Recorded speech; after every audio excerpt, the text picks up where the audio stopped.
অনেকদিন ধরে প্ল্যান করতেছি আমরা সবাই ভর্তা ভাত খামো।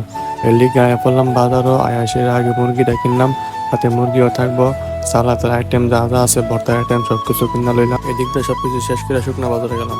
সাথে শুকনা বাজার যা যা লাগে আদা রসুন পেঁয়াজ যা আছে হাবি জাবি সবকিছু লেয়া লাইছি যাতে কোনো কিছু মিস না হয়। বাজার শেষ টেস করে ব্যাগ ট্যাগ গুছাই আমরা আয়া পড়লাম বাড়ি ছাদের উপরে।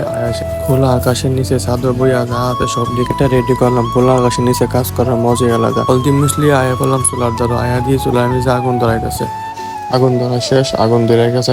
অনেকের মনে এমন আগুন ধরে সারা জীবনই, কার কার মনে এমন আগুন ধরে আমাদের কমেন্টে জানাই দেবেন। আর যার যার মনে এমন আগুন ধরে আমার সাথে থাকবেন, দেখবেন কেমনি এই আগুন নিভেছে পকেটে হইতেন না। যাই হোক, এদিক দিয়ে সাইটিং গুলা মুরগি রেবল দিয়ে লাগাইয়া বালা থেকে ডইলা দিয়া সাজনি সাজায় সাইরা দিছে করাই। আর হেমাদা মুরগি হইতে হইতে আমাদের আলু হয়ে গেছে। সবাই আলু চুলার নিকে লেগে গেছে। আলু চুলাইয়া সবাই অনেক ক্লান্ত হয়ে গেছে, অনেক কাজ করছে।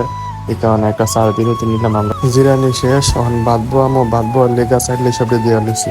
সাইড দুইটা দিতে আমাদের মাংস হয়ে গেছে বাইগন পুরা হয়ে গেছে বাইগন ভর্তা বানাবো।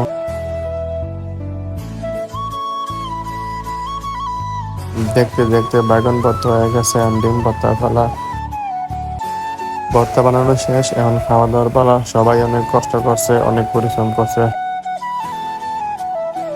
রান্নাটা অনেক মজা হয়েছিল। ছোটবেলার কথা মনে করে গেছে সবাই যখন একসাথে জাল জাল করতে একটু ফিরে না হইতাম, অনেক ভালো লাগতো। আপনারাও চাইলে এইভাবে ট্রাই করতে পারেন। যদি ভালো লাগে আমাদের পাশে থাকবেন।